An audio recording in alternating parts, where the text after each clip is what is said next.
The crystal champagne flute shattered in my grip, slicing my palm, but the physical pain was nothing compared to the knife Marcus had just buried in my back.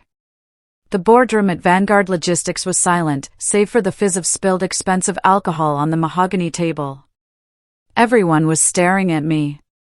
Just seconds ago, I had been smiling, waiting for Marcus, our CEO, to announce me as the new vice president of operations.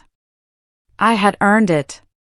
I had spent 7 years sleeping under my desk, missing holidays, and building the automated routing system that saved this company $10 million last year alone. To our new VP, Marcus beamed, raising his glass higher, oblivious to my bleeding hand. Tara! My identical twin sister stood up from the far end of the table. She wasn't even in operations, she was a junior marketing associate who spent more time planning happy hours than analyzing supply chains. She smoothed down her dress, a dress I had bought her for her birthday, and flashed a dazzling, practiced smile. The applause was polite but confused. The board members looked at me, then at her, their eyes darting between our identical faces. I couldn't breathe.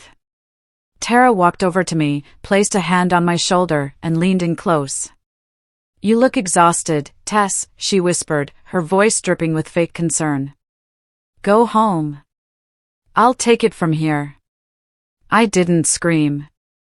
I didn't flip the table. I just stood there, frozen, as the reality washed over me. Marcus walked over, not to check on my bleeding hand, but to hand me a thick white envelope. He didn't look me in the eye. Tess, with Tara moving up, we need to restructure, he said, his voice void of emotion. We can't have siblings in the same chain of command. It's a conflict of interest. So you're firing me? I asked, my voice trembling. No, Marcus said, smiling like he was doing me a favor. We're reassigning you. Assistant manager of the warehouse floor. You'll report to Tara. The humiliation was a physical blow. He wanted me to sweep the floors of the castle I had built. I looked at Tara. She was already sipping champagne, laughing with the CFO, completely unbothered by the destruction of my life. A security guard, a man I had bought coffee for every morning for 5 years, stepped forward. I have to escort you to your desk to pack, ma'am. I walked to my office, the glass walls feeling like a prison cell. I packed a single box. My degree, a photo of my dog, and my stapler. I looked at my reflection in the dark computer monitor. I looked exactly like her, but I felt like a ghost. The drive home was a blur of tears and red lights. My phone buzzed incessantly on the passenger seat. It was my mother. I knew exactly what she was going to say. She had been doing it our entire lives. Tess, honey, she said the moment I answered, her voice tight. Tara called. She said you caused a scene. Why can't you just be happy for your sister? She stole my job, Mom, I choked out, gripping the steering wheel until my knuckles turned white. She doesn't know the first thing about logistics. She thinks freight is just a type of train. Oh, stop being dramatic, my mother sighed. Tara has people skills. You've always been intense. Maybe this is better. You can help her succeed. She's going to need her smart sister. I hung up. That was the dynamic. Tess the brain, Tara the beauty. Tess the worker, Tara the star. I had spent my childhood doing her homework so she wouldn't fail, covering for her when she snuck out, and fixing her messes. I thought the corporate world would be different. I thought results mattered more than charm. I was wrong. I pulled into my driveway, looked at my empty apartment, and realized I had nothing. No job, no family support, and no dignity. But as I sat there in the dark, the tears stopped. A cold, hard anger took their place. The next morning, I walked into Human Resources. The head of HR, a woman who had once praised my work ethic, wouldn't meet my gaze. She slid a document across the table. Severance, she mumbled. 6 months of full pay. But you have to sign this. I read the bold text. It was a non-disclosure agreement and a non-compete clause. It stated that I couldn't work for any other logistics company in the state for 2 years. They wanted to pay me to disappear. They knew I was the only one who understood the code behind the routing system. They wanted to make sure I couldn't use that knowledge against them. "This is hush money," I said, my voice steady. "It's a generous offer, Tess," she said. "Take it. Go on vacation. Let Tara settle in." I looked at the pen. 6 months of doing nothing. It sounded nice. But then I thought of Tara's smirk. I thought of Marcus treating me like a disposable battery. If I signed this, they won. They would own me. "No," I said, pushing the paper back. "Tess, if you walk out without signing, you get nothing. No severance. No reference. I don't need your money." I stood up, feeling lighter than I had in years. "And I definitely don't need your reference." I drove straight to the industrial district, the part of town where the roads were cracked and the air smelled like diesel and rust. I pulled up to a chain-link fence with a faded sign, "Ironclad Transport." They were Vanguard's oldest competitor, but they were dying. Their trucks were old, their technology was ancient, and they were losing money every day. I walked into the office. It was a chaotic mess of paper piles and shouting dispatchers. Frank, the owner, was a grizzly bear of a man with grease under his fingernails. He looked at me in my tailored suit like I was an alien. "We aren't hiring sales girls," he grunted, not looking up from a map. "I'm not sales," I said, slamming my hand on his desk. "I'm the person who built Vanguard's system. And I can tell you exactly why you're losing 3% of your cargo to spoilage." Frank looked up. He narrowed his eyes. "You're the twin. The one they fired." "I'm the one who quit," I corrected him. "I don't want a salary, Frank. I want a desk, a computer, and 10% commission on every dollar I save you. If I don't fix your fleet in 30 days, you can fire me." Frank chewed his cigar, studying me. Then he spat into a cup. "You start Monday. Don't wear the suit." While I was learning the ropes at Ironclad, sitting on a milk crate because my chair was broken, Tara was settling into the executive suite at Vanguard. I still had access to the public tracking data. It was open information for clients, and I watched the numbers like a hawk. For the first week, everything seemed fine. My old team was running on autopilot.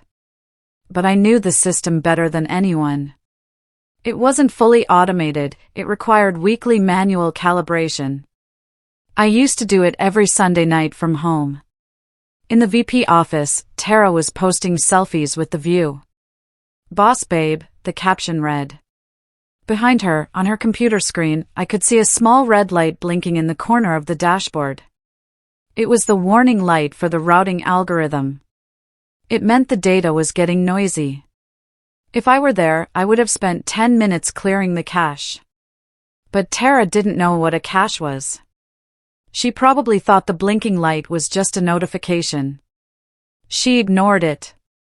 She ordered new furniture for the office instead. That tiny red light was the first crack in the dam.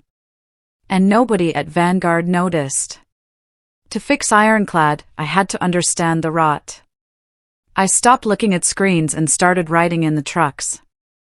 I spent 12 hours a day in the passenger seat of an 18-wheeler, listening to drivers complain about impossible schedules and broken axles. One rainy Tuesday, we were stuck on the shoulder of the highway with a blown tire. While my driver, a guy named Miller, was cursing and changing the wheel, I saw a sleek Vanguard truck cruise past us. It looked perfect. Clean, branded, fast. But then, a mile up the road, we passed that same Vanguard truck. It was pulled over. Smoke was pouring from the engine. "Looks like their fancy sensors failed," Miller laughed, wiping grease on his jeans. I frowned. The sensors shouldn't fail. I had programmed them to alert maintenance weeks before a breakdown. I pulled up my phone and checked the public safety records. Vanguard hadn't filed a maintenance report in 3 weeks. Since Tara took over, she had cut the budget for preventative repairs to boost her first month's profit margins. "She's stripping the copper from the walls," I whispered to myself. Marcus and Tara were cannibalizing the company to make the numbers look good for the board. It was a ticking time bomb. 2 weeks later, I scored a meeting with a mid-sized regional grocery chain. It wasn't a huge contract, but it was enough to keep the lights on at Ironclad. We shook hands on the deal, and I decided to treat myself to a real lunch at a diner downtown. I was eating a burger, wearing jeans and work boots, reading a spreadsheet. The bell on the door chimed. I looked up and froze. Tara and Marcus walked in. They looked like royalty, expensive suits, perfect hair. They were laughing. They spotted me. Tara's smile faltered for a second, then she put on her mask. She walked over to my booth, her heels clicking loudly on the tile. "Tess," she squealed, drawing everyone's attention. "Oh my God, look at you. You look so rustic." "I'm working, Tara," I said, not closing my laptop. "Mom said you were driving trucks now?" She pouted sympathetically. "That must be so hard for you. Look, if you need money, just ask." Marcus and I feel terrible about how things ended. "I don't need your charity," I said, taking a bite of my burger. "Suit yourself," she shrugged. "By the way, I deleted those old files you left on the server. They were just cluttering up the interface." My blood ran cold. "Which files?" "The ones labeled emergency protocols. We never use them anyway." She laughed and walked away. She had just deleted the safety net. I rushed back to Ironclad, my heart hammering against my ribs. The emergency protocols weren't just backup files. They were the manual override codes for the holiday rush. The system relied on AI to route packages, but during high volume, like Black Friday, the AI would get confused by the sheer amount of data. The protocols I wrote forced the system to slow down and prioritize medical supplies and perishable food. Without those files, the system would treat a shipment of fidget spinners with the same priority as insulin. When the volume hit 100%, the logic would collapse. I tried to call my old assistant manager, a sweet guy named Ben. He didn't answer. I tried the office line. It went to voicemail. Tara had likely replaced my loyal team with her own friends from marketing. I sat at my wobbly desk at Ironclad. Frank walked by. "You look like you saw a ghost, kid." "Vanguard is going to crash," I said softly. "Not today. But soon. When the volume hits." "Good," Frank grunted. "More work for us. Get back to it." He was right. I couldn't save them. They had fired the lifeguard and drained the pool. Now, all I could do was learn how to swim. Thanksgiving arrived like a dark cloud. I didn't want to go, but my father had guilt-tripped me for days. I walked into my parents' house, and it was a shrine to Tara. Her VP business card was pinned to the fridge. Dinner was excruciating. Tara sat at the head of the table, regaling the family with stories about her executive decisions. "I just told the team to work smarter, not harder," she said, waving her fork. "Tess made everything so complicated with all those spreadsheets. I simplified it. Morale is up." "That's wonderful, sweetheart," Mom beamed. She looked at me. "Tess, why can't you be happy for your sister? She's thriving." "She deleted the safety protocols, Mom," I said, cutting into my turkey. "She's driving a car with no brakes." "Jealousy is an ugly color on you," Tara sneered. "Just because you couldn't handle the pressure doesn't mean I can't. You're working at a junkyard, Tess. I'm running a Fortune 500 department. When Vanguard goes under," I said, standing up and throwing my napkin on the plate, "don't ask me for a loan. I walked out the front door before dessert. I sat in my car in the driveway and screamed until my throat was raw. That was the last time I would let them make me feel small. The next morning, a courier arrived at Ironclad. He handed me a thick envelope. It wasn't a Christmas card. It was a lawsuit. Vanguard was suing me for intellectual property theft. I marched into Frank's office. They claim the optimization system I built for you is a copy of Vanguard's code. Frank read the letter, his face turning red. Is it? No, I said firmly. Vanguard's code is bloated and old. I built yours from scratch using open source Python.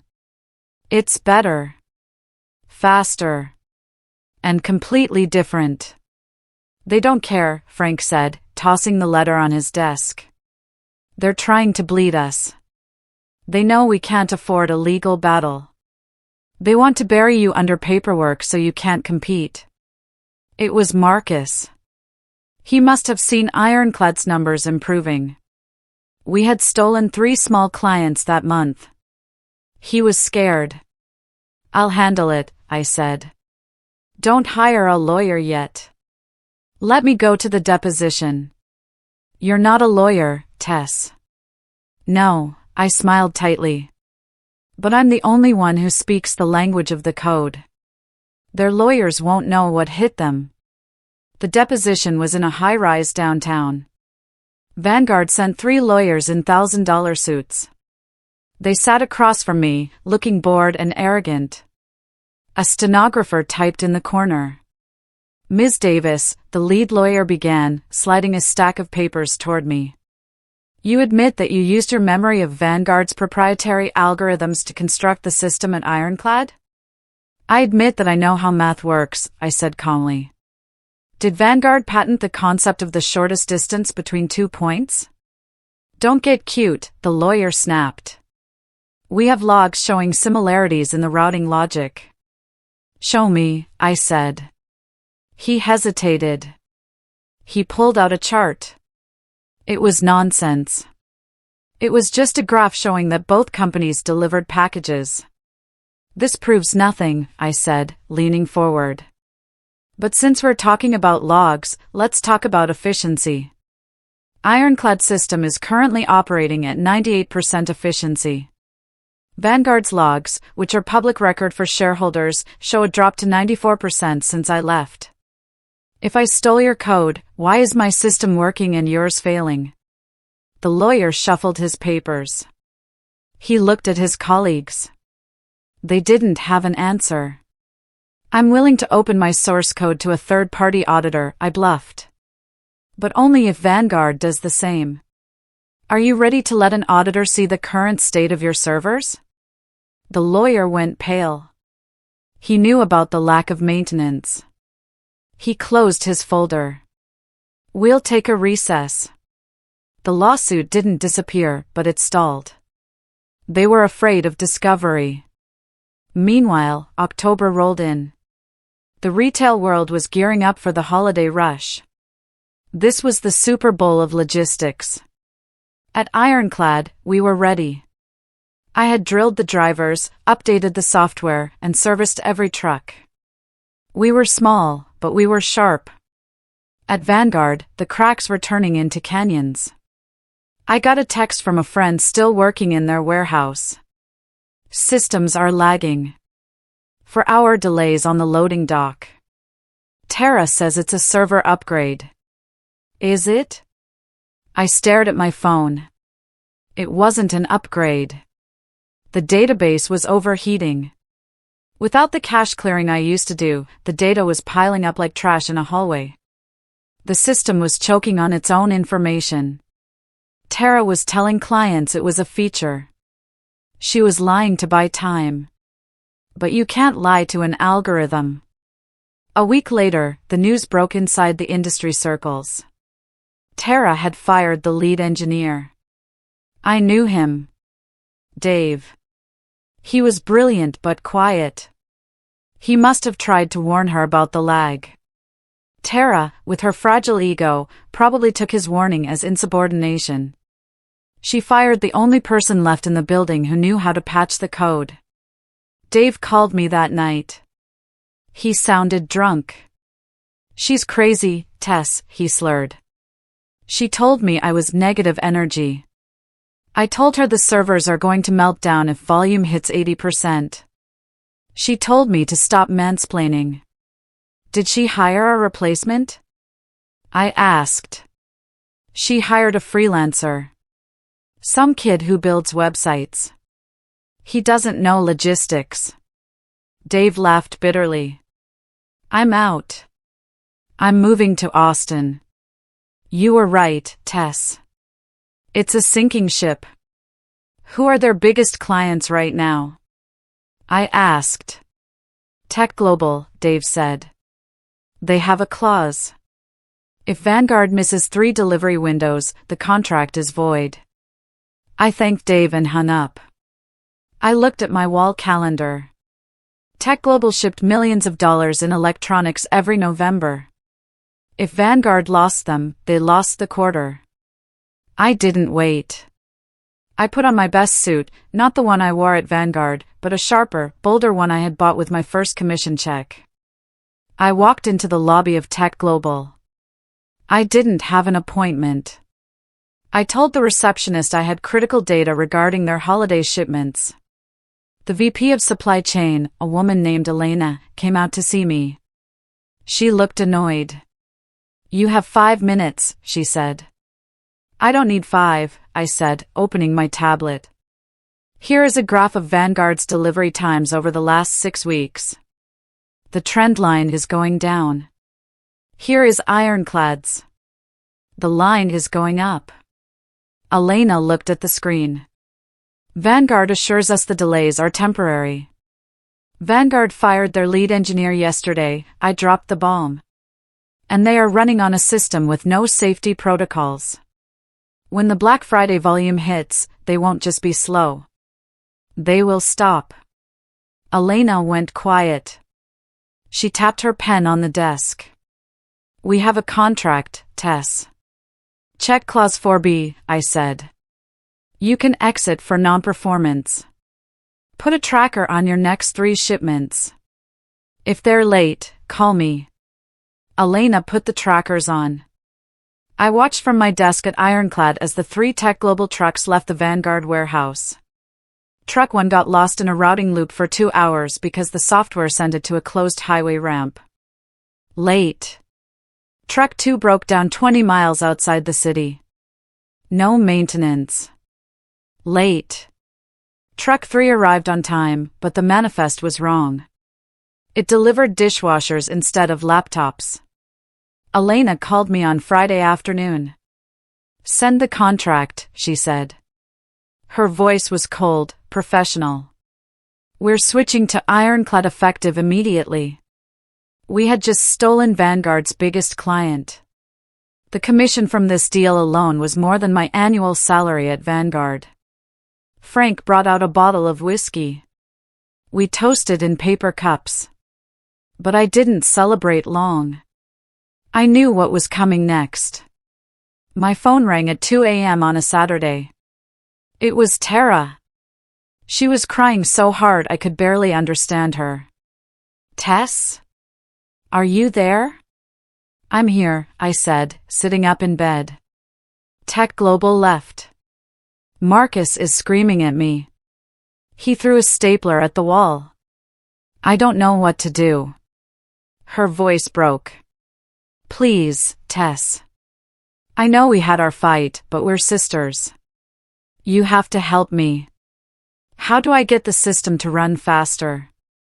For a fleeting second, I felt the old instinct. The big sister instinct. I wanted to fix it for her. I wanted to make the pain stop. But then I remembered the boardroom. I remembered her telling me I was unstable so she could take my title. She didn't want a sister. She wanted a tech support line. "You wanted the title, Tara," I said into the dark. "You wanted to be the boss. This is what it feels like. Tess, please.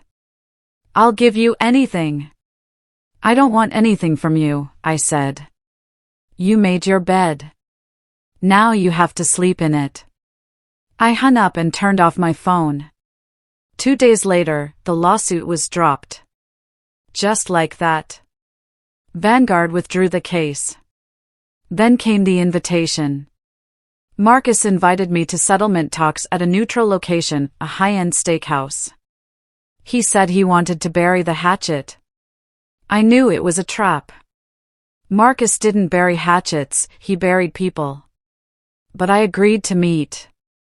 I walked into the private dining room. Marcus was there, smiling his shark smile. Tara was there too, looking pale and subdued. Tess, Marcus said, pouring wine. We've made a mistake. You're a valuable asset. We want to offer you a consulting role. Fix the system, and we'll pay you double your old salary. He slid a contract across the table. I read it carefully. Buried in the legal jargon was a paragraph stating that by signing, I admitted that I had negligently left the system in disrepair before I left. He was trying to frame me. He wanted me to sign a confession so he could blame the upcoming crash on me. I looked at his jacket pocket. There was a faint bulge. A recording device. I set the paper down. I looked directly at his chest. I won't sign this, Marcus, I said, speaking clearly and slowly. Because it's a lie. It's just standard language, Marcus sweated. No, I continued. I left the system in perfect condition on May 12th.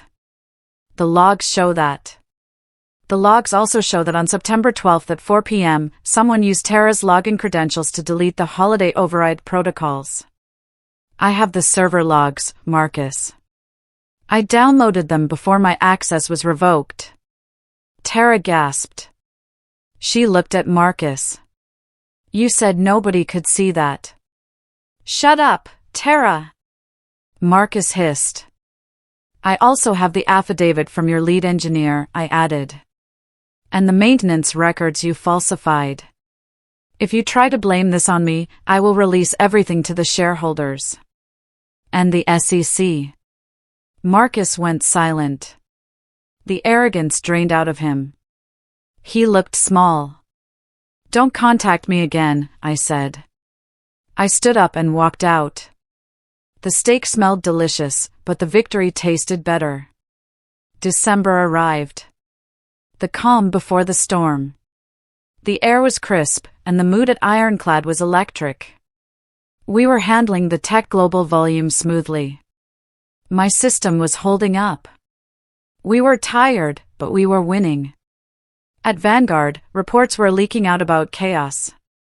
Drivers were quitting. Packages were piling up in the yard because the sorting machines were misreading labels.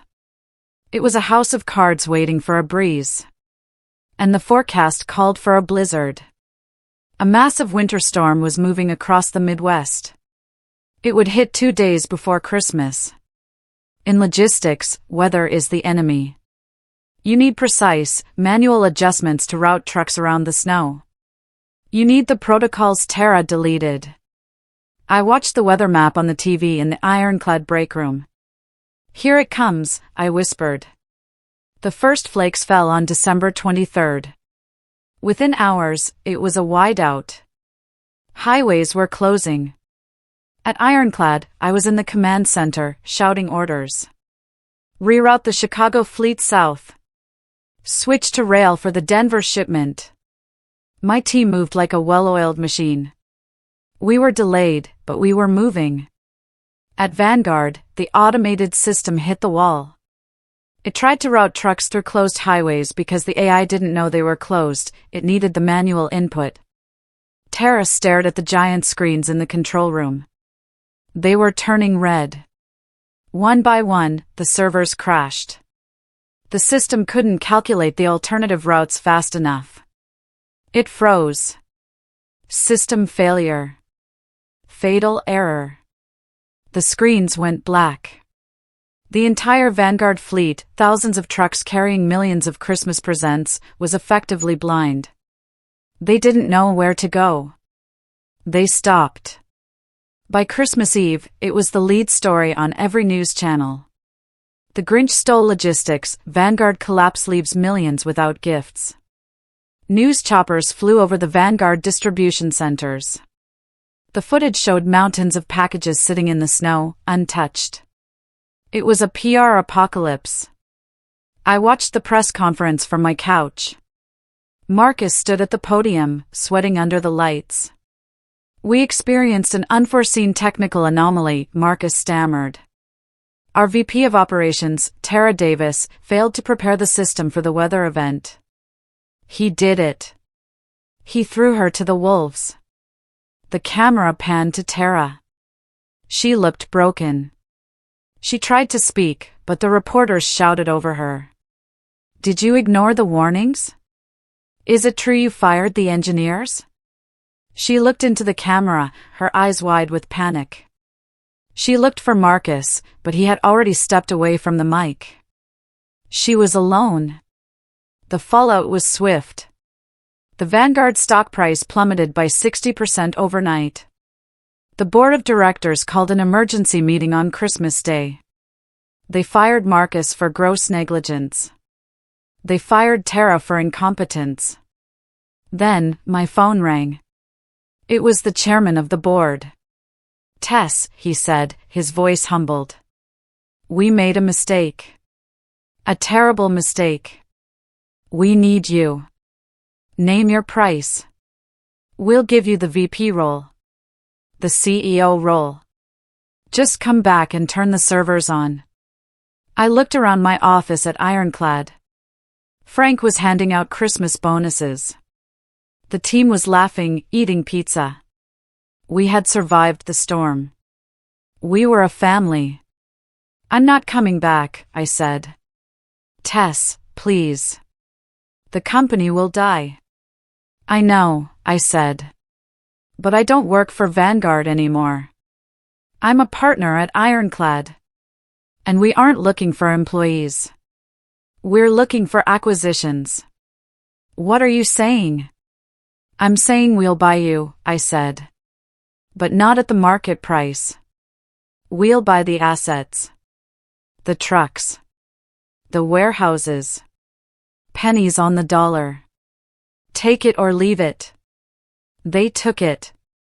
They had no choice. Ironclad Transport acquired Vanguard Logistics for a fraction of its value. It was the biggest industry shakeup in a decade. A week later, I walked into the Vanguard building. It was strange. The logo in the lobby was being taken down. The halls were quiet. I walked to the executive elevator. My keycard still worked, or rather, my new master key worked. I went up to the top floor. The office was being packed up. I saw Tara. She was putting a picture frame into a box. It was the same box I had used 6 months ago. She looked up. Her eyes were red and puffy. She looked 10 years older. "You won," she whispered. "I didn't play to win, Tara," I said softly. "I played to work. You just got in the way."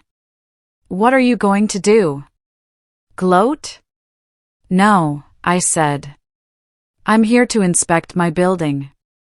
I walked over to the desk she had stolen, the desk I had earned. I picked up the nameplate that said Tara Davis, VP of Operations. I weighed it in my hand. It felt cheap. I dropped it into the trash can. It made a solid thud.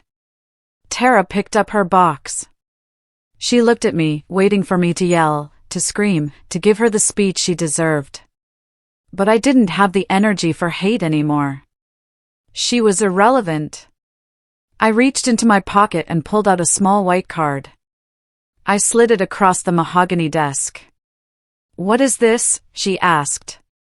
"A temp agency," I said. "They're looking for receptionists. You have great people skills, Tara. You'll be great at it." She stared at the card, her face flushing pink. She didn't say a word. She just turned and walked out the door, her heels clicking on the floor for the last time. I sat down in the leather chair. I looked out the window at the city skyline. The red warning light on the dashboard was gone. The system was green. My phone rang. It was Frank. "We got the contract," he said. "We're officially the biggest carrier in the state." "I know," I said, putting my feet up on the desk. "I'll see you in the morning, partner." I hung up and closed my eyes. It was finally quiet.